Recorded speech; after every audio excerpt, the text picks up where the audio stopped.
အားလုံးပဲမင်္ဂလာပါကိုရီပေါ့ကနေကြိုဆိုပါရစေဒီနေ့အိမ်မှာနေရတာပြင်းတာနဲ့လူပြောများမီစိမ့်လက် BD ရဲ့ကေဆိုစီပြီးကားလဆင်စီးတာနဲ့ရောက်တဲ့ဘန်ဘိုကန်းချေကိုတောက်လက်ဖြစ်ခဲ့ပါတယ်ကန်းချီနာမှာဗျိုင်းတွေအစာကျွေးလို့ရသလိုတပ်ပုံလလလေးတွေရိုက်လို့ရတယ်မိသားစုတငယ်ချင်းတွေနဲ့လာရကြတဲ့လူတွေလည်းများတယ်လမ်းလျှောက်နေရင်ဘိုက်ဆာလာလို့ကိုရီကိုကမတ်ကနေ review ကောက်နဲ့အနီးနားဆိုင်လေးကိုတောက်လိုက်တယ်ဒီစားဆိုင်နားမှာလည်းဒီလိုဟမ်းမစ်ပစ္စည်းဆိုင်လေးတွေအများကြီးရှိပါတယ်ဒီလိုခွက်လေးတွေအပြောင်လေးတွေဝယ်ပြီးတော့ဗောနော်ကိုယ်တိုင်ဆေးချယ်ခြင်းနဲ့ရတယ်ဗောနော်ဒီလို handmade လုပ်ချင်နဲ့ဗောနော်လုပ်လို့ရတယ်ဗောမျိုးစုံရှိရဗောနော်ပြီးရင်အဲ့ဒီလက်ပတ်လေးတွေအလှလေးတွေလည်းကိုယ်တိုင်လုပ်လို့ရတယ်ဗောနော်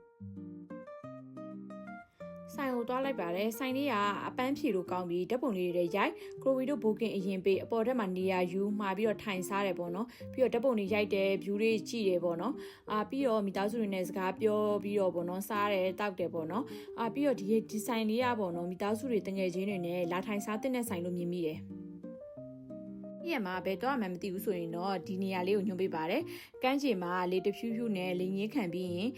စီးဖူးတွေကြိုက်တဲ့ဆိုရင်လည်းဒီဘေးနားကန်းချီရဲ့ဘေးနားမှာရှိတဲ့ဒီစီးဖူးဆိုင်လေးမှာထိုင်စားပြီးတော့ပန်းဖြစ်ရင်တကယ်ကိုကောင်းတယ်။ကိုရီးယားပိတ်ရက်မှာဒီဆိုင်လေးကိုသွားလိုက်တာမှန်သွားတယ်ပေါ့နော်။အဲ့လည်းပြည်သွားတယ်လေငင်းနဲ့ခံပြီးတော့ပြန်လာလိုက်တယ်ပေါ့နော်။ဒီဇိုင်းရဲ့အောက်ထပ်မှာ music ပါလေးလည်းရှိတယ်ပေါ့နော်တချင်းနားထောင်ရင်လင်းကြီးခံရင်းနဲ့ပေါ့နော်စီဖူလေးလည်းစားမယ်ဆိုရင်ဒီဆိုင်လေးကိုညွှန်ပေးပါတယ်တကယ်ကို view ကလုံးဝကို share ပဲပေါ့နော်တကယ်ကို relax လည်းဖြစ်တယ်ပေါ့နော်ဒီနေရာလေးကတော့ကိုရီးယားတော့ကြိုက်တယ်